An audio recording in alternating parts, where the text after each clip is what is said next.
welcome to the Victory Speaks Minding Our Mind series, where iron sharpens iron. That's you and me sharpening each other. I'm your host, Nicole Waldron, your voice of victory and your mental fitness coach. And I'm on a mission to curate inspiring life conversations with everyday experts, unsung heroes, and thought leaders that will empower us to live a victorious lifestyle. Our physical and mental wellness is a journey that we have to make an intentional choice of to take care of. That is something we cannot always do alone. In this series of the Victory Speak Show, we focus on our mental health and wellness. And as you join me on this journey through these Minding Our Mind conversations, I hope you will be inspired to be more intentional about your mental health and wellness. As we cultivate the victory mindset, today, let us be intentional and make ourselves a priority. As we take one step daily, mindfully, we can improve our lives for the better. I invite you to get a nice drink, sit back, get a snack, grab a notepad, as you just never know when a wisdom key can be dropped. Please share this with your friends and get ready to engage with us.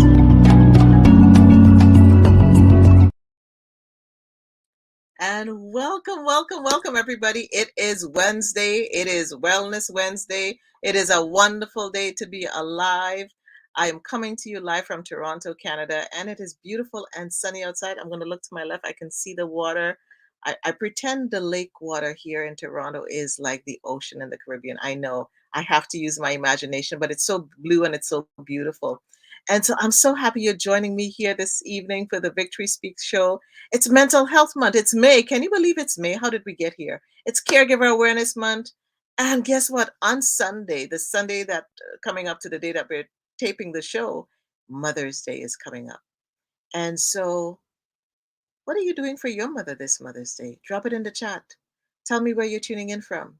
Now, did you know that in any given year, 1 in 5 people in Canada will personally experience a mental health problem or illness? And tonight's show is Mental Health and Us. And helping me curate this conversation is my victory guest, Dionne Sinclair. Dionne is the Vice President of Clinical Operations and Chief Nursing Officer for the Center for Addictions and Mental Health, CAMH. She is responsible for the complex care and recovery program, which serves patients with persistent mental illness who are highly complex with high community integration needs, a role which is central to the organization's continued clinical transformation and achievement of its strategic directions. Dionne is a proud mother of 3, very independent women, and has received various awards for her work and advocacy. So, folks, welcome her in the chats. Send your hearts, send your love. I'm going to bring her up to the victory stage. Good evening, Dionne. How are you doing? I'm fine. Thank you, Nicole. Good evening, and thank you for having me. Well, I'm so glad I can get you and break you free from your busy schedule. So I'm going to be tight. I'm going to be trying to be cognizant of your time because I have to mind your mind and be mindful of your mental health and wellness. So who is Dionne Sinclair? Before we get into the nitty-gritty of life and what you do, who is Dionne? You know what? Dionne's a daughter to Blossom Sinclair. She's my mom, and she's like the best mom ever. I know a lot of people have great moms out there, Yes. but I have the best one. I'm just saying. Okay. Also a mother to Althea, Pamela, and Brianne. I'm a sister to Ian and Orlean, and to my late brother, Steve Sinclair. I am a registered nurse, but I started out as an RPN, where some nurses start, but with hard work, dedication, blood, sweat, tears, you can move your way up through the ranks. What else? They called me a gym rat, but since COVID, I didn't go in the gym. I brought the gym to my house. I have my own treadmill and weights at home. So I do a lot of workout. That's a stress reliever for me. I get up at 5 a.m. just to work out. My goodness. Yeah. And I am a proud Jamaican Canadian. And I said the Jamaican first because that's where I was born. That's where me come from. That's where we go back to. And so, yeah. You're a jam can. You're a jam can, right? Jam can. That's it. Canadian. That's the other word. So how did growing up in Jamaica frame you and where you are now? Oh, see, I truly believe my being, everything in me, and my motivation, my confidence comes from infant school Teacher Thomas, and this was written up in the Jamaican Gleaner, she held me because all our pupils were going off to foreign. We would go States or Canada. And so it was my turn. My mom was here as a day's worker. She sent for her kids. She knew I was going off and she held me. I remember it as yesterday. You're my scholarship girl. I love it. Oh. Like she, I'm her scholarship girl. I'm bright, I'm smart, and I can do anything. And I believed her. I kept that. I believed her. I believed her. I believed her. And like that drove me. So when I came to Canada and people tried to tell me I'm Black and Black people Mm. should be doing this and should be doing Right. that, it's like, no, I'm Teacher Thomas's scholarship girl. And that has kept me going. I have to say that. I shouldn't need to say that. I love it because that is the foundation of you, and that gives the hope, and it speaks to the importance. It speaks to the importance of how we must speak life into others. That Mhm. makes a tremendous difference. And look at you now, scholarship girl. Like Yes, you're actually, supercalifragilistic espialidocious. You're like soaring above soaring. Come on the now. the greatest thing, Janet Silvera, she's a reporter with the Jamaican Gleaner. She did my story, and they found Teacher Thomas. She's in Trinidad. Yes, her My daughter island, reached my out. island, Her daughter my reached island. out. Her daughter reached out. She's still alive, and it's like, yes, I'm her scholarship girl. She was right. She was so right. So, and So it we need a kept me. reunion. We need to get you to Trinidad. Do we need to get you to Trinidad? Yes, yes. Okay, Yeah. Take up a okay, collection. okay. I'll go. I'll go. Listen, we gotta make that happen. Wouldn't that be amazing? I wish I had like the Oprah money right now to say, and you get a trip, and you get a trip. And Dionne, right now backstage is Teacher Thomas. You know, that would be just like that would be my Oh, dream. Okay, that's the goal for the show. One day that we can do things like that and bring those people that inspire us to be who we are and mhm. propel us into our lives and our careers. And so I don't even have to ask the question who inspires you because I hear Teacher Thomas, you know. It's Yep. just And my life. mom. And my And your mom. mom. I Well, mean, you know your mom is the matron because you have the yeah. best mom in the whole world now. You're already told Well, us. imagine leaving your kids and coming to a foreign land, a place you Mhm. don't know. There was an ad in the paper. They're looking for days workers, someone to come look after kids, look after our home. And this is, I guess, the Windrush. They went to the England, but mom came to Canada, and for a better life for her Right. children. And she like I couldn't even think about leaving my kids behind to Mm. go off somewhere else when you're a new mom. But she was selfless enough to say no. She had a greater calling for us and a greater calling on her life to make sure her kids came where there's more opportunity. And so to leave her parents, leave her children, come here, work, and took care of someone else's kids and made enough to send for all of us. And at that time, this was 76. So you had to have a home for those kids. Mhm. You could not have them come and like depend on the system. You had to show that you've made enough money to take care of them. So the government wouldn't take care of them. And she did all that. So my hero is someone who could, on her own, come, survive the winter. It's Mm. very different than the islands. And I don't even know how she was treated. I'm praying she was treated well, but I know some people they weren't treated that well. So, but you did what you had to do to for that greater goal that you had in mind for your family, and that's why she's my hero that way. You know, when I hear you speak about your mother and the journey, what do you think about the mental health and wellness of the mothers, the matriarchs that came before us, and what they had to do and endure? What would you say to them right now? The power of prayer, because she had a praying mother. Mm-hmm. That's who I stayed with when I was younger and she came to Canada. And I truly believe it was her faith that kept her. grace and mercy like just was encamped around her. Yes. And she had a whole praying, like my grandfather was a Seventh-day Adventist preacher, so the church were praying, and prayer warriors. And by Yes. faith, I know you can do anything. Anything. Through faith, it moves mountains. And so even with so much against her, she had that keeping her. And she had her Bible even to this day. You know, Mom came to visit me at my house in Jamaica, and she brought her, "Where's my Bible? Where's my Bible?" Because it had to be right on her bed. Yes. Because she's on one pillow, the Bible's on the other pillow. So I do know, even if when anxiety, stress, depression, missing her children, all that, she had her faith that kept her. I do know that. And she's a prayer warrior herself. So that's I another reason why I'm here. You see the power of mothers, and we're approaching Mother's Day, Mhm. and I think about the mothers who are going through a different experience. I think about the mothers that are caregivers, Of uh, course. with a loved one, with whether it's a mental health illness, a mother who has a child or an adult child with any type of illness, Yep. and how can we support mothers going through their mental health and wellness as caregivers? As caregivers, we can lead by example Hmm. and let them know that we can't do it all. We need to take breaks. We also need to take care of ourselves. One of the reasons I wake up early to exercise, make sure they see you drinking your water, Yes, or ma'am.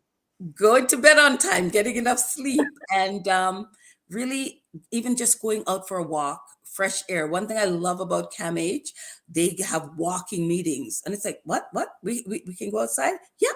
Walk through the park, walk up and down the street. That I is so know more nice. about the neighborhood by having walking meetings. The best thing. So for caregivers, let them know it is okay not to Hmm. be okay. Don't be so hard on yourself. I always tell people, make sure you're forgiving yourself for things in your past, because sometimes people just carry that with them and they don't let it Yes, go. And the tighter you hold on, actually, the more damage you're doing. So let it go.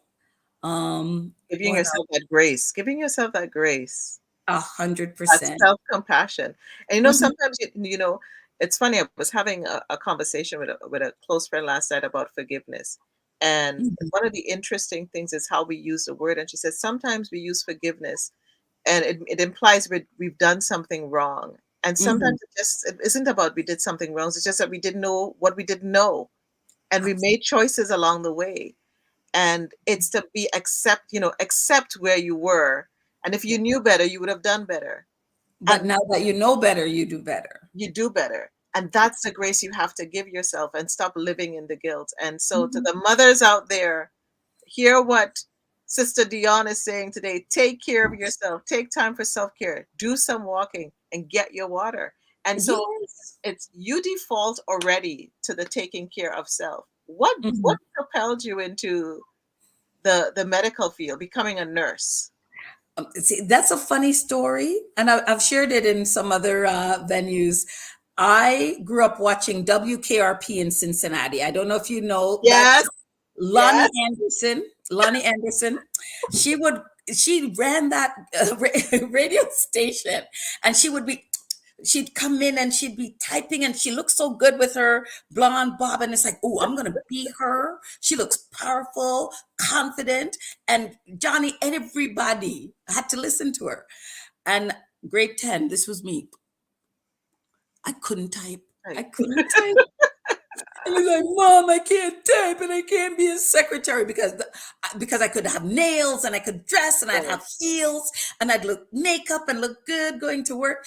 At that age, I that was my aspirations, of course. And because I could not type, it's like, well, you need to do something else. And at HBBL, the other thing you could do was do Nursing. nursing and do the RNA program. So it's like reluctantly, can't type, I might as well do this. And then went into the program, fell in love with the program, excelled at the program. I could take care of people. And one of the things I do remember, and this is where racism comes in, for I did have some racist patients, and Mm, they would call me the N word, but wow. kill them with kindness. Mm, I had an old gentleman, and I remember this, in a nursing home, and I don't want you looking after me. It's like, well, I'm all you got. Nobody else wants to look after you. Blah, blah, blah, blah, blah. And I would make sure I clean the dentures, bathe him, comb his hair, pet powder, lotion. And it's like, how come you're doing all this? It's like, because it's my job and I don't mind doing this. wow. And but I changed his perception, By because being his kind. perception of black people were we're this, we're that, we're something else. But after a while, he would ask, "Are you coming back?" And it's like, "Yes, of course, I'm coming tomorrow. Will I see you tomorrow?" It's like, "Of course you will." Called by the first name, come in and smile. It's like, "And how are you today?" You know how we are. "And Yes. how are the kids?" And tell me, "What did you do?" And you strike up a conversation. And the days that I wasn't coming in, "You treat me better than my own kind." And it's like, Wow. and but it wasn't the same person that I had met, like, through the rotation, because it's like they see a whole different perception, and it erases that bigotry and the bias and the judgment that was cast on me. It's like, no, she's not. And he would tell his family I was the nicest he's had, but curmudgeon at times. So yeah, when I would show up, it's like, "Oh yeah, you get so and so." It's like, that's fine. You Because already told us. You already said a lot right there. I understand right now that you lead with love and you lead with kindness. You are the servant leader who really leads in a different way. As you said, kill them with kindness, but I say love them with kindness and love them back to life. yeah, And oh, I like that. Love them back to life. love Yes. them back. You love them back to life in what you do. And Yes. I tell you, victory speaks life. When we speak life into people, it changes who they are. Life and death is in the power of the tongue. And so Absolutely. you're taking care of people who don't always treat you well. And now you go Mhm. into mental health, a whole different diaspora. Like what how did you even get into that field? It was the Yeesh. first place I went to work after graduating as a registered nurse. I did my diploma at Fanshawe College, and London Psychiatric Hospital was one of the only places hiring full time with benefits. And as a nurse, it's like, hey, benefits? That's vacation and paid sick leave. I was on Tom 1 at London Psychiatric Hospital, which is the admission unit. So everyone coming off the street, before they're assessed, before they're sent to schizophrenia or sent to where dual diagnosis, wherever the other departments are, they spend time on Tom 1, and we assess them, try and stabilize them, and then they move on. So you really you learned and grew very Yeah. fast on Tom One. But the greatest team there, because no one wanted to leave that area. It was amazing because everything, but they were able to handle it. And the nurses especially, they had full control of the unit. They knew what to do. They took new nurses under their wings, and we were taught really well. For me, I just got scared thinking, I'm going to lose all my other skills. There are no catheters here. There are no IVs here. And I spent 2 years learning all that stuff. I'm going to lose it all.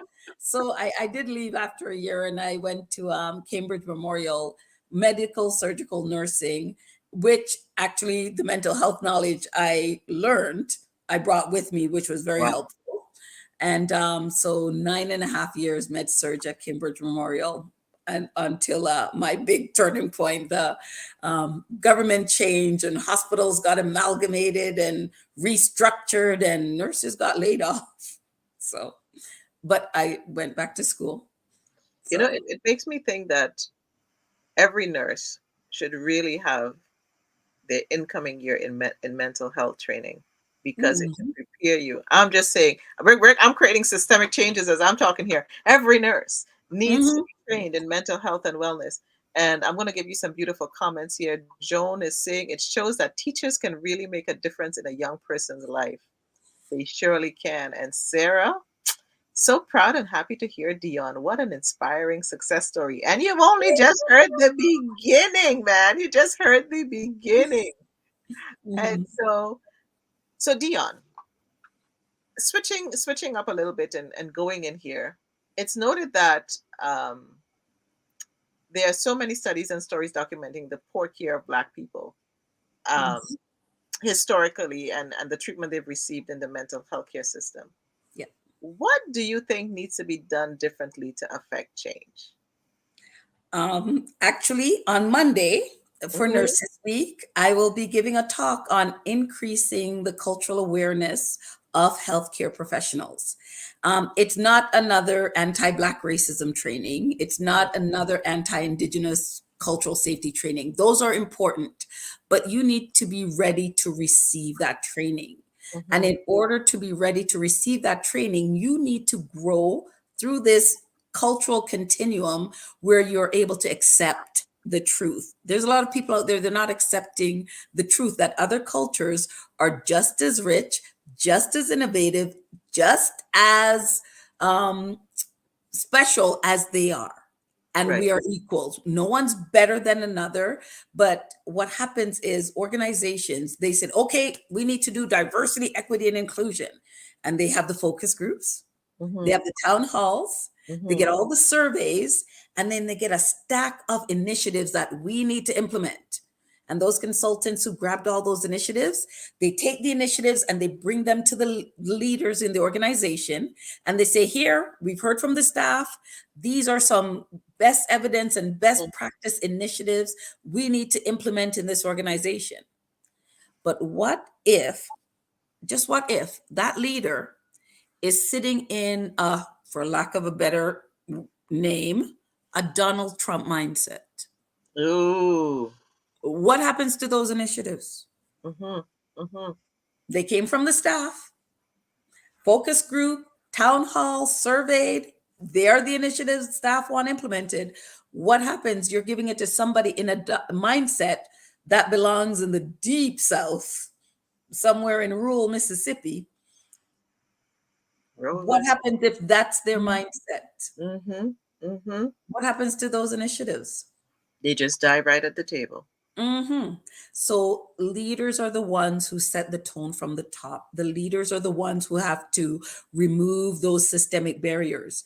They need to know what a systemic barrier Well, is. it is. You Yes. can't remove a systemic barrier if you're going to trip over one. Right. Leaders are the ones who remove the inequities. How do they know what an inequity is? That is something you need to learn. And one of the things that through my research, I'm doing my PhD. This is my topic. I So get to call you Dr. Dionne. I'm already okay. I'm going to start calling you Dr. no, Dionne. no, no. I have to finish. I was stopped for a bit and I have to come back and finish. But I'm very passionate about this. Cultural competency and cultural awareness, they don't teach it in school. I Mm. got my master's in nursing, didn't get a class. Master's in health admin, no class. Did my BSc in nursing. I'm a certified healthcare executive and still nothing on being a culturally competent leader. So I call it the missing leadership competency. Yes. As leaders, business acumen, visionary leader, communication, developing others, these are all competencies leaders must have, but they missed one. The Hay Group has 10, but there's Yes. one missing, and it's how to appreciate people from other cultures, how to know that you need them on your team for those innovative ideas you've been missing out on. And unless you can know and appreciate that and accept and adapt your behavior to make sure your team is diverse, nothing changes. It's such It's a a powerful. personal thing. It's so powerful what you say because I really believe in the cultural piece. Because even when we look at different groups of people, within each group of people, there are cultures within them, and they may look at black people and everybody. No, you have black people from Africa, and there's Mhm, you have different continents in Africa. You have black people in the Caribbean, and there's mhm. different countries in the Caribbean, and Yeah, each one has its own culture and its own nuances. yeah, And if you don't understand that, there's different countries in Europe, you yeah. know, and if we don't start understanding these things, it creates a divide and a misunderstanding, and we start treating everybody with the same brush. Yeah. Look, even Muslim culture, there's Sunni, Yes. there's Shia, there's how many, and they're amongst each other, have their differences. So you have to learn how to appreciate others from other culture and treat them with dignity and respect. The it's diversity is important, but if you take, say, 10 diverse people and you put them on the board of directors in any organization, that's Mhm. just numbers. You count diversity, but are they valued? Do they Yes. feel appreciated? Do they feel like they belong? Do they feel welcomed? Do they actually have a voice while they're at the table? Do they have any power? Do they have their own budget line? Listen, I might have Mhm. to invite you to the conversation on Monday because Monday we're talking about leading while black. I'm just saying. Yeah, I'm just saying, Dion. We're going to have a conversation about the diversity, the yeah. equity, and the inclusion as you lead. And look, and Sarah, you're all up in my business. Equity, inclusion, increased innovation. You know. Absolutely. And it's about the equity and Mhm. inclusion. Diversity is important, but people have diverse people in their leadership, but those people, they're like this and they code switch, and it's like, yo, I'm just going along to get along. I need the job, I got a mortgage. They don't have a say. It's like somebody had ticked a box. Tick the box. You know, and You Sarah's right in the conversation. Without the will and commitment of institutionalized leaders, systemic barriers cannot be removed. 100%. And they need to know what that systemic barrier is in the first place. So Yes. somebody has to do the learning. But here's the good news, Nicole. The Hmm. good news is you start small. Some people, like the ones in that mindset I mentioned earlier, Yes. you bring them some Jamaican patties and some jerk chicken, and that's their exposure to a culture. You get them some reggae music, you get them Yes. some Hindi music, and you expose them to culture in a non-threatening way. Anyway, They yes. they are not ready for the anti-black racism training. Yes. You bring them there and they're going to go form their own white supremacy group, thinking they're changing our way of life and they're changing, taking away my power and my privilege. So it's like, no, no, no, no, no. Let's go watch a cricket match. No, Come we're on not going to now. watch insects. We're going to go watch something other than hockey and baseball and American football. So the good news about changing that mindset, you can start that exposure slowly. That's why I love COVID stopped it, but you could have international potlucks where Mhm. people bring something from your culture. I always bring plantains and patties because, Right. if no one ate them, I would eat all of And them. it's So and it's going to make you pivot. The plantain and the patties are going to make you pivot and are going to make you deal with the pain and get some perspective. Okay, it's all about the piece. You know, I just had to flow with that there. I see no, some but Sarahs in your you clubhouse. understand. Yeah. Listen, I see. What's it here, Sarah? Did I plant you here tonight? When Dionne talks, I take notes. No, but there has to be some good news because some people are threatened. Some people get very uncomfortable Hmm. when you talk about it. So you say, no, no, no. I encourage the leaders that I worked with. It's like, go watch Crazy Rich Asians because you want to Yes, see diversity. You want to yes, see privilege. You might think you were privileged. And go watch Parasite, go watch Bend It Like Beckham. There's mhm, lots of foreign language films with subtitles that you open your eyes to another culture. If yeah, you can afford it, go travel, yeah. see the world. You would believe your bubble just burst because it is such a Listen, small bubble. turn on your computer and go on a Google travel trip. You There you know, go. go to National Geographic. Okay, so I'm gonna come back. I'm gonna bring us back here for a minute.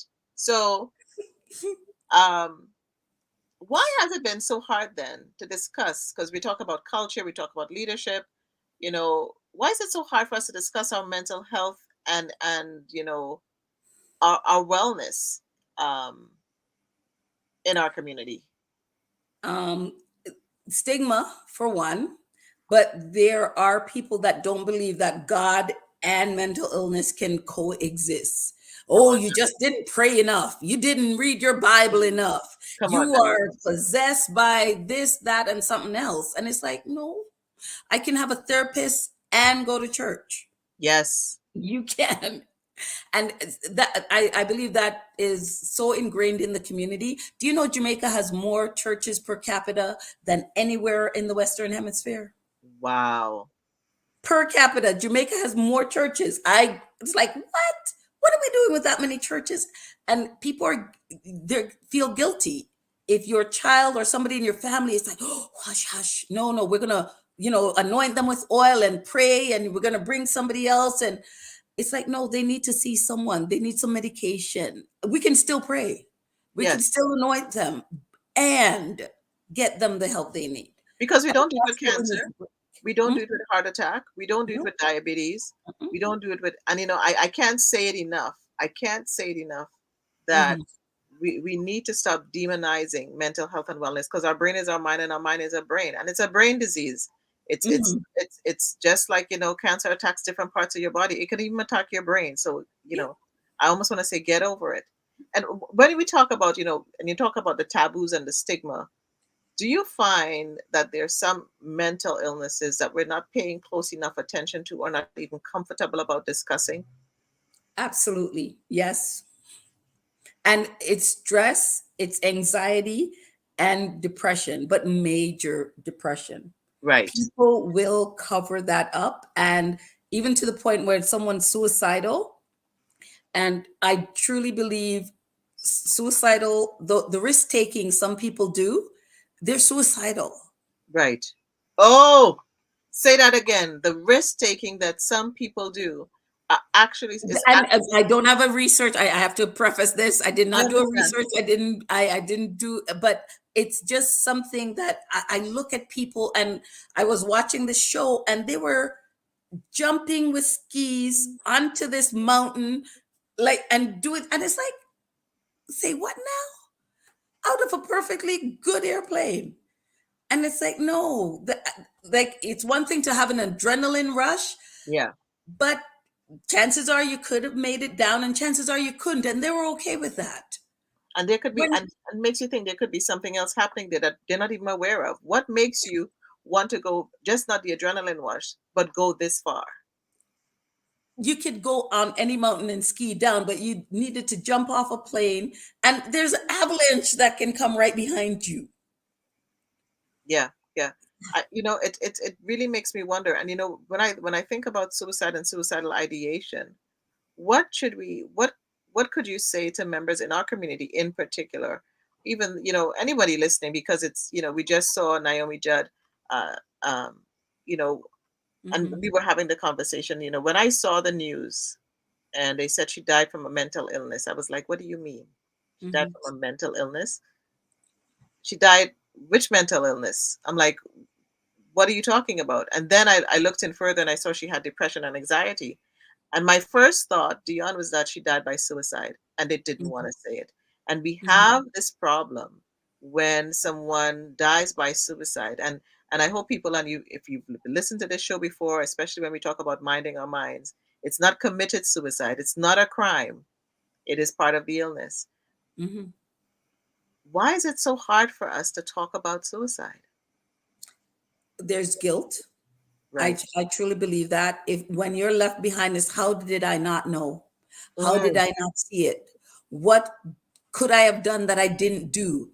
I should have talked to them more. I should have called more. I should have been there, right? I think about Robin Williams. yes. Happy, funny, laughing, and masking pain. And he was saying it's one thing to be lonely in a by yourself, but the worst loneliness is being in a room full of people and still feeling lonely. That's powerful. And that he was sending a message. He would be in a crowd feeling so lonely. And so Kate we really need to Spade. watch. We really need to watch those. We're having, we're coming back out of this pandemic. Yeah, We're coming back into rooms. Some people are feeling anxious about even coming back into meeting people. yeah. And we really need to pay attention to the small things that people do or don't do. I say, sometimes we're listening to so much of what people are saying, but what are people not saying? That's such a powerful thing. And are they off their routine? If anyone Absolutely. catches me not exercising, somebody check on me. I'm just saying, I'm putting that down there. Yeah. Yeah. Yeah. Because Yes. I have my routine. I have my routine. If I'm laying in bed, I might be sick. Yeah. And then Yep. seriously, come check on me. probably need a doctor or something. And But and I said it on Monday, when I was speaking to our guest Shabnam and Isha, that if you don't see a person even how they show up on social media, that's a key telltale sign. If you know certain Mhm. people show up on social media a particular way, they Yeah. have the way that they text, because there's an energy in texting, there's an energy in the phone call. You know if something is a little off. And Sarah Mhm. put here, the feeling of failure is big. Failure Mhm. to detect, failure to prevent, a terrible feeling, and we Yeah. have to learn how to release the guilt, because if we don't, we end up in ourselves in Yeah. our mental health crisis. Yes. Of That's some giving cover yourself guilt. some grace, giving Mhm, yourself some grace. Yeah. totally. And I mean, I know the topic of mental health and wellness is so big, and we're going to be we're touching so many pieces tonight. And when you think about language, and especially in the Black community, the Hmm. languaging and the culture around addressing our mental health and wellness, what do we need to change in that aspect of the languaging and how we communicate? Okay. So the one thing CAMH has done, their new slogan, mental health is health. Yes. Mental health is health. So if you want to be radical, we strip down the mental health hospital, and there's a mental health Mm-hmm, section in all units, all wards, in surgery, in medicine, in oncology, in gynecology, mm-hmm, because there is someone depressed or um, postpartum depression. You need mental health trained nurses in every single one of those units. mm-hmm, We shouldn't all mm-hmm, be in one hospital or just on one unit. There should be mental health trained nurses in medicine, because we're still registered nurses. But in yeah, on the cancer unit, you get that diagnosis. How do you feel? Would depression, anxiety, stress, yes, suicide come to mind? You need of a mental course. health trained nurse on every oncology unit. I You love need you need a mental health nurse in surgery. Post-op, after you've had open heart surgery, you've had a stroke, you need mental health trained nurses, because you've gone from able-bodied running around to a massive stroke where your life has changed forever. you Shouldn't you need have a you need mental support. health trained nurses on that unit too? And what about, and you said Nurses Week is next week, and Mhm. I'm thinking about this new model. And if we were to design a hospital, now this Yeah.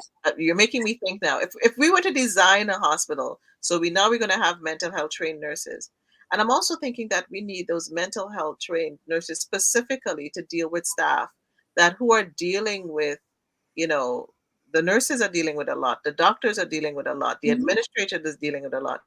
But what do we need to do from the system side to support clinicians like yourself and those who are in the field?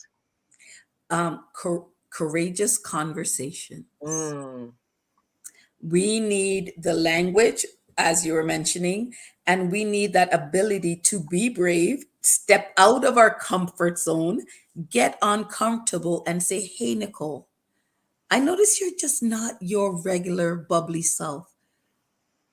Is anything going on? right. I'm here. I'll listen. I'm concerned."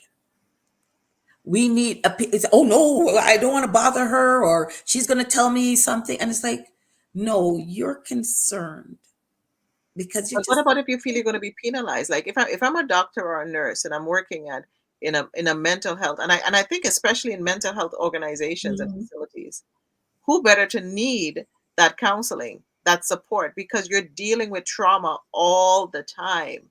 Yeah. Like, how do we create these safe, courageous spaces um, that leadership needs to create, so that individuals like yourself and those who work with you can say, listen, I'm not doing well today, and not Mhm. be afraid to be fired. Yeah. So they have really put out taking care of yourself. Tracy's blog, our CEO at Mhm. CAMH, she sent out a blog because it's Mental Health Week to share about taking care of ourselves. Even the benefits have been increased so that staff can use those funds for whatever they need. But leaders, we need to lead by example. So Right. I've had talks where I've said, I lost my big brother, Steve Sinclair. It was 2015, but at the time, I was not okay. I Hmm. like someone shot and killed my brother. Mm, Never in a million years. Remember, I told you, my mom brought us to Canada to keep us mhm. safe, to give us opportunity. Well, we weren't safe in London, Ontario. Someone shot and Wow. killed my brother, and I couldn't reconcile that because this is London. It wasn't Toronto. It So, wasn't yeah. New York City. It wasn't Jamaica because I heard Jamaica is dangerous. You don't want to be there. Well, guess what? London, Ontario was dangerous, and it took my brother. Mhm. And I was not okay. I had to go get help. And I'm okay saying that.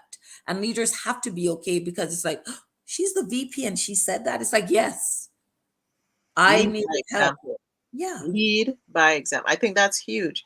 And you Mhm. said something there, and listen, I say to anyone listening, anyone of influence, insurance companies, and this is a battle.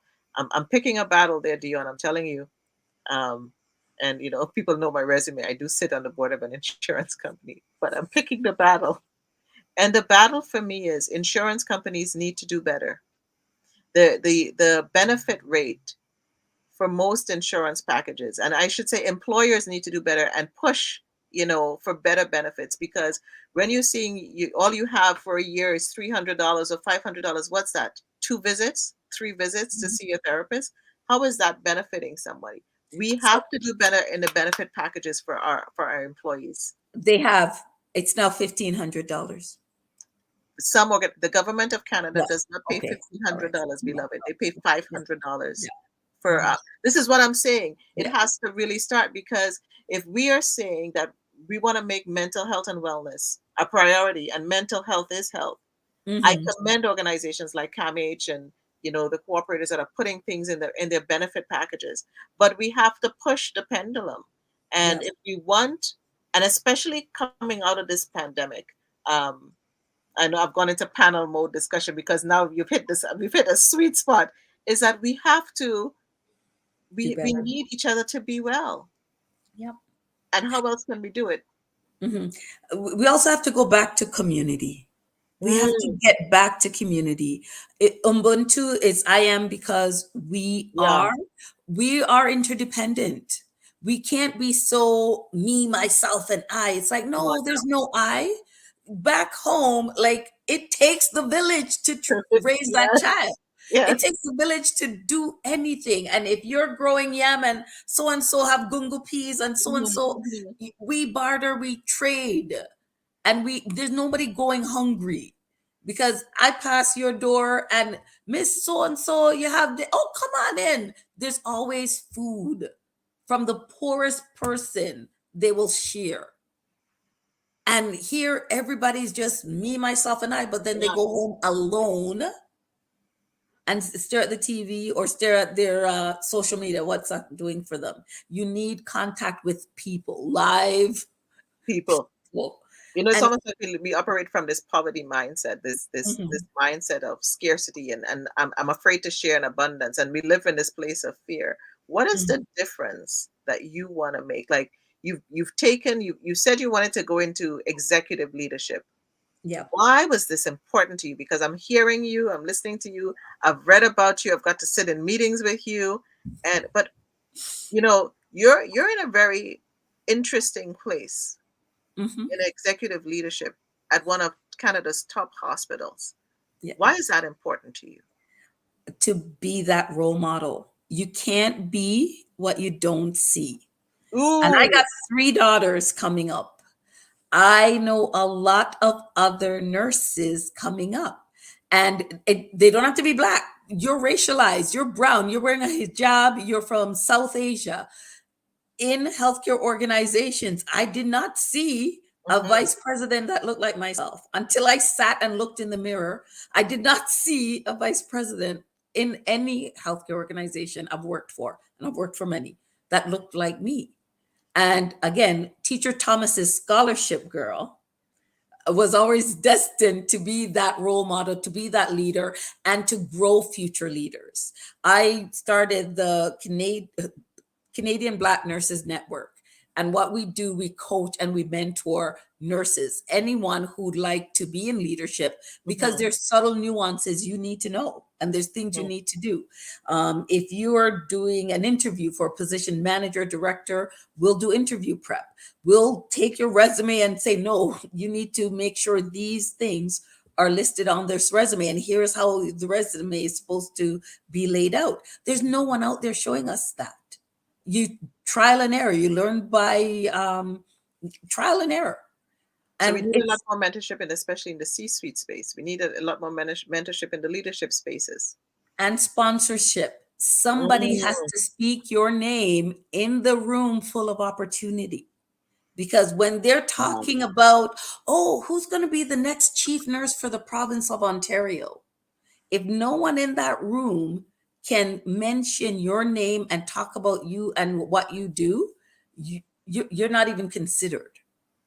And it's There's something about not just being the first, because we love to say, okay, Dionne was the first this, and this one was the first that, and Nicole was the first this. But if we don't bring others into the room with us, we will always be alone. Yeah, and the role of a leader at my level, you have to grow future leaders. I'm not there to warm the chair. I am there to find my replacement. I always say that I'm there to find my replacement. I am looking around to see who can take my job so that Tracy, when it's time, she's going to give me a great reference when I become a CEO. I'm not stopping. I love that. I'm No, not that right kidding. there. No, that right there, Dionne, that was like a drop the mic moment. Like, you are the advocate from heaven. I'm just saying, like, when I hear your advocacy, when I hear the fact of, because we've grown up in a culture of divide and conquer, right? Hmm. And Hmm. it's so much there. What is Yeah. what is what is that? What has been actually galvanizing you to speak up and even be more vocal now more than ever? Um, After George Floyd's murder, I have to say that I was code switching at work. I Mm, have, and I still have them. They're upstairs. The best wigs and weaves because my hair was straight. In my closet, I got some Hillary Clinton pantsuits, blue suits. I look the part. You had to, dress for that position you want. So I had mhm. all these executive suits, the executive weave, straight here. Sarah knows she's seen me. And my locks, I wouldn't wear locks to an interview because everyone usually across the table from me never looked like me. Mhm, Definitely didn't have some locks.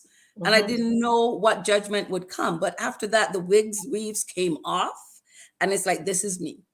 Here are my qualifications. Here's my mhm, experience. Here's what I bring to the table. If mhm. you do not accept me as I am, then I actually don't want to work for you. And my attitude just went, no, this is me and I'm enough. How's that? I don't have Uh, to cover any of this up. So that was it, and it was what I was willing mhm, to work for and work with, and it freed me because then it's like, no, and here I am, and I put my best foot forward. No one can outwork me, Nicole, I'll tell you that. mhm. But I am a big encourager and motivator, and I know there's so many other nurses like myself out there overqualified for positions and never given the chance. I always share, like, if you are not being treated with respect, then you need to leave. If you have the Mhm. ability to, like, don't jeopardize your family, your mortgage. Right. I went and I worked in Thunder Bay, Ontario. I love the North. Love the North. I would go back in a second. It's cold, but I loved it up there. I worked in Thunder Bay. I was director of home and community care for the Northwest Lynn. I know where Manitouage is. I know where Kenora is. I know where Sioux Lookout is. The best experience. I couldn't get a job at the Lynn down south, like in the GTA, Right. Ottawa, any of those places. I applied to the Northwest Lynn and they flew me up for an interview with my qualification. Is like, no, I'd like this experience working at the Lynn. And I don't know who you need to know to get in down south, but they, no, we'd like you hired. moved up. Expand your horizons. Don't just Absolutely. expand where you're looking to grow, because you may be just pigeonholing yourself because you see Toronto as the metropolitan place, or Ottawa, whatever, but you were willing to go outside of it and make Absolutely. change happen. See, Dionne, I love you even more today than I did yesterday. What would you like to see our community do differently to address their mental health and wellness? Um, Come out from the shadows Mm, and share, because you're not alone. You think, oh no, I'm the only one feeling this way. I look at everybody's Instagram and they look like they have it all put together and everything is working. And it's like, no, they're lying. They are. You're only seeing the highlight reel. You don't see the crying that mhm, happens in mhm, the shower and in the car, and how their faces was like this. And then mhm, it's like, okay, let me put on this face. Okay, I'm going into work. And then they leave work and they're like this again. Everyone needs to come out and say, I'm not okay. I need help. I need support. I need to talk to someone. And they need to share that, because people are thinking, no, mhm, Dionne's got it all put together. It's like, no, she doesn't. mhm, mhm, She mhm, does not. She mhm, needs her family. She needs her friends. She needs her therapist. She needs all of those people mhm, around her to keep her going. No mhm. one can get through COVID alone. Come on now. We know that. We need each other. And people have to speak their truth so others can hear and say, but I thought Nicole had it all together. She looks so put together. She doesn't have a worry in the world. I've Mhm, never seen a bad thing on her Instagram or on her social. And it's mhm. like, maybe we should put the truth Yeah, out yeah, there, because others are looking and they saying, something must be wrong with me. yes, So I don't have it all together like that. It's only me. And it's like, no, it's the opposite. The exception is the rule. Not many people. Look, just look at the news. Not many yes, people have it all together. And there's so many people suffering. There's so many people going through. So Regina King, is it Regina King? yes, yes. With her She son? lost her only Son. son. Yes. Come on now. Come on now. It's I'm a mom. we have to recognize that people are suffering in silence. And because of this way and the stigma that we've dealt with mental health and wellness, it's invisible. You know, if I broke my leg, you would see it. So you would know I need crutches. And I would bring you a casserole. Come And I on said, now. girl, you want me to come vacuum and dust for you because I want you to stay off your leg? What else can I do for you? Can I go get your groceries? Do you know what I mean? And it's like, everybody, Nicole broke her leg. Okay, let's do the list. And I'm going to bake this and you're going to cook that. And we're going to do laundry and we're going to all get together and make sure you're well taken care of. You put your leg up, we got you. And the minute it's your mental health and wellness, and I can tell you as a caregiver, the minute it's a loved one in your they people disappear. You hear, it's like the biggest silence that is in the world, that happens. And it's so unfortunate. And if there's one message as we talk about mental health and wellness, if you know someone who has a loved one with a mental health, a mental illness, and they're in crisis, their loved one is in crisis, that means the family's in crisis. And the same way that you would go to the hospital and say, "Can I take you to chemo?" So Mm-hmm. can I drive you to the hospital? Not because they can drive means that they're capable of driving. Not because they can be the best cook in the world mean that they I was burning water. Like seriously. I was burning water. I need shares in Uber. I'm just saying. I needed shares in Uber at that time because people forget. And I love the analogy is, who brought you a casserole? Mm-hmm. Nobody. Or maybe it's the one or two people that are there, and yet people, and they're tiptoeing around. And also I think, you know caregivers, loved ones, family members, you have to be open about talking about it as well. Yeah. um but sometimes you're afraid to say anything because people, you don't want to burden people because they think it's such a burden Yeah. when you start to talk about mental health and wellness. Mm-hmm. And I'm just going to pull in a comment here. There is Elder Dottie Nichols, the nurse extraordinaire, our pioneer in sickle cell, and she says, I totally agree with Dionne. If I was 20 years younger, I would say north, here I come. Well, Lady Dottie, I'm so glad you didn't say North Here I Come, because let me tell you what you've done for sickle cell. I know you could have probably done it in the North, but you changed the trajectory in sickle cell and the advocacy work that you have done. So Yeah. I'm trying to be mindful here and trying to be good. Dion, there's so much to extrapolate out of you. You know you're going to have to come back, right?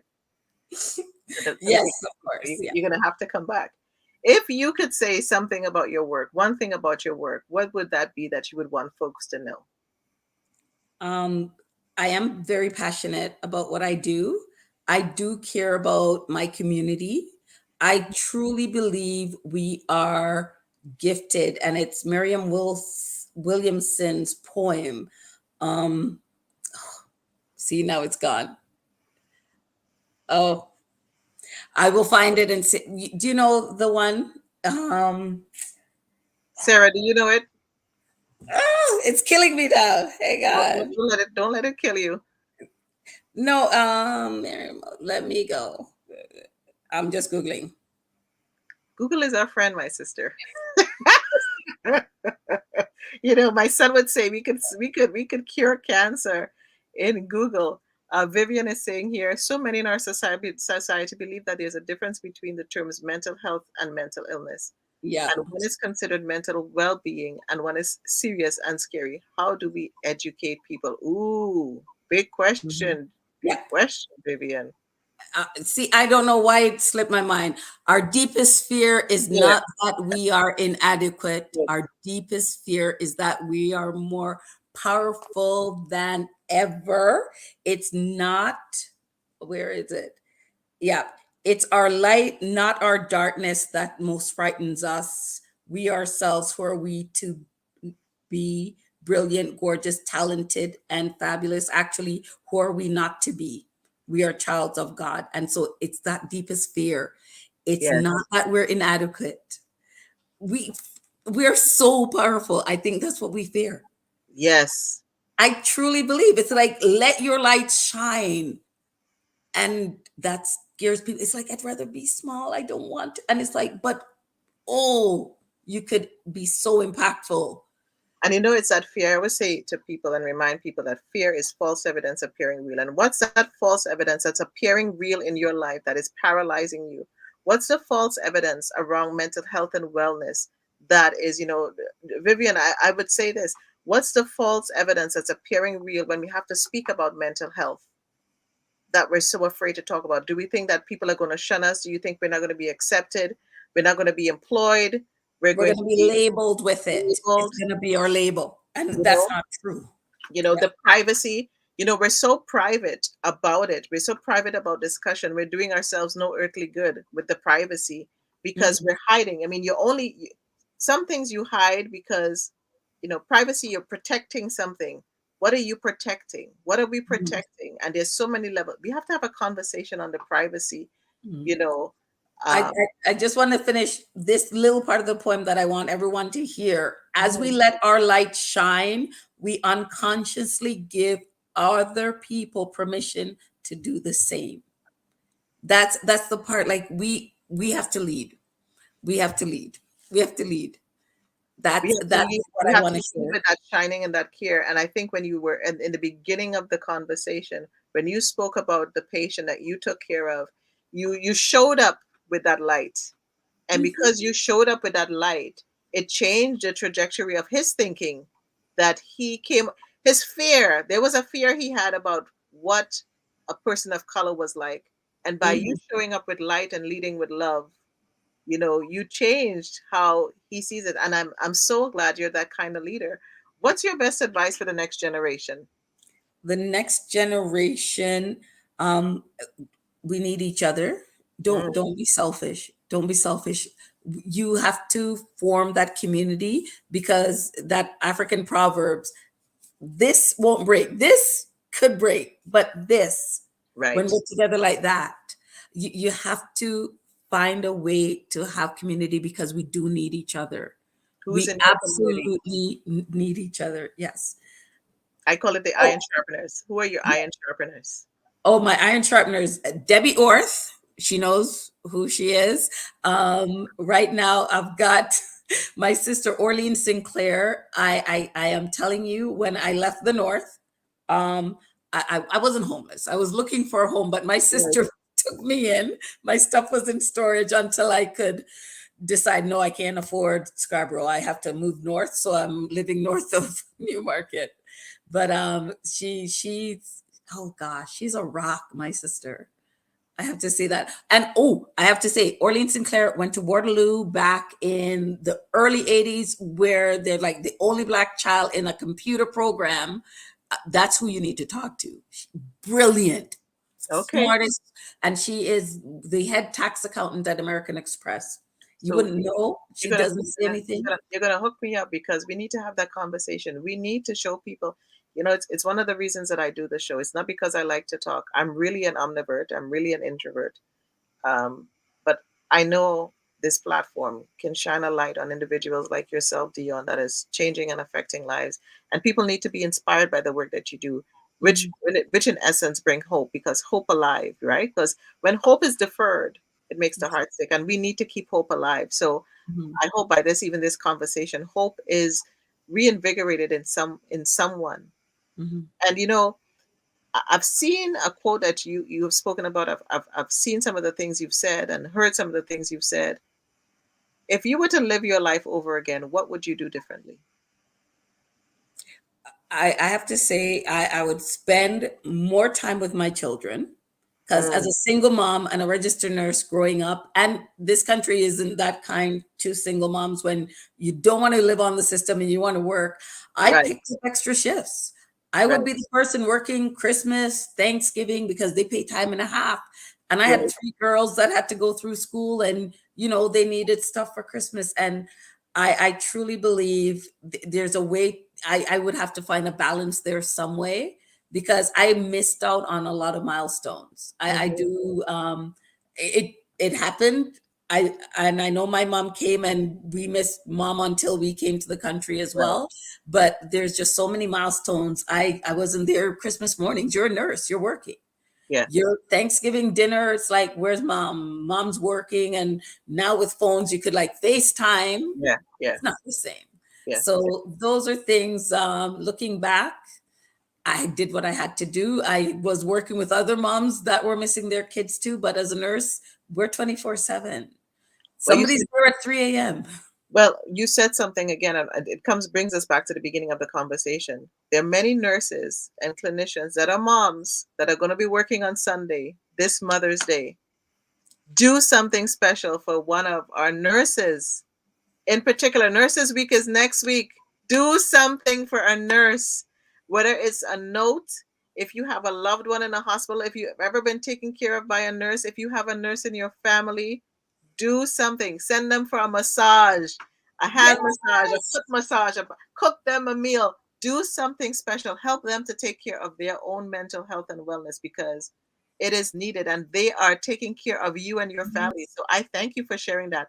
The last question I have for you tonight, because you can't leave the Victory Speak show without answering this question, is what does victory mean to you? What does that look like for you? And being able to go to bed at night, put your head down, and be at peace. You've done all you can. You don't have regrets. You're not processing things in your mind. You're at peace. You were kind, even to people that weren't kind to you. You're Mm, satisfied with what you've done. And victory to me, and it's that small win. mhm. You set out to, I'm not going to accomplish everything, but I'm going to do two things. Right. That's victory for me. And so for me, I'm going to bed. I can sleep at night because I know I've done my best. Even if it wasn't good enough for some people, that was my best. I got up, I did what I needed to do. I was kind. I reached out to some friends, made sure I called my mama. Mom, I'm going to be calling you soon.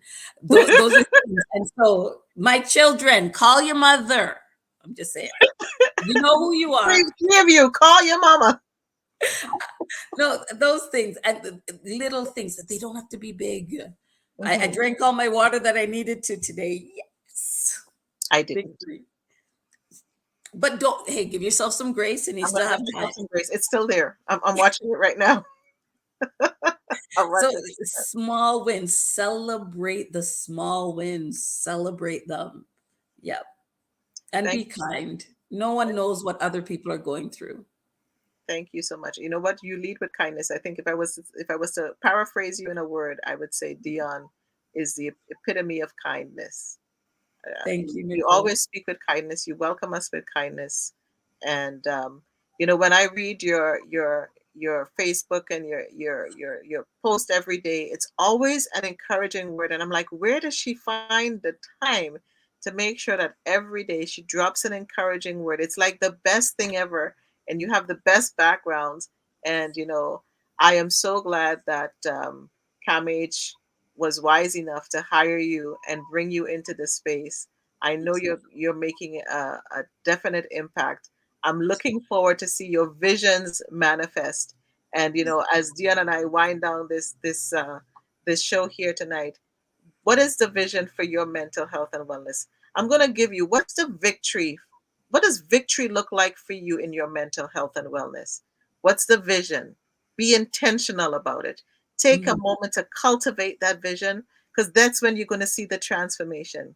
You need to have some order in doing it and give yourself some ovation along the way and give someone along in your life, a nurse in particular tonight, some ovation in their way and take some time to rest so you can restore yourself. But remember to have the victory in your mental health and wellness. You have to yield to the process. I thank everyone for tuning in and listening to the show tonight. Now, remember, take a moment to have a conversation with someone you love, someone you know, someone you've met along the way, and it can even be with a smile. Love is in the details. Love is in the details. And you can watch the replay of this show on YouTube at Victory Speak 7. And we look forward to seeing you next week. Thank you for tuning in, those of you live and on the replay. Um, and Shabnam is saying, Dionne, you are a rock for many. Thank you. Thank Yes. you. Thank you. Sarah, we got to end with I'm giving you your flowers tonight, Dionne. I'm giving you your flowers. I can't give you Thank some you. physical flowers right now, but I'm giving you your flowers. What an empowering conversation. Well, you're welcome, Sarah, but Thank I you. thank you, Dionne, because we're moving together to Mhm. go further. And with that, good night. Take Good care. night. See you on Bye. Monday. Listen, See people, you. the show on Monday, Leading While Black, operating Awesome. in the DEI space. Okay? Tune in. See you then. Bye. Bye. Bye.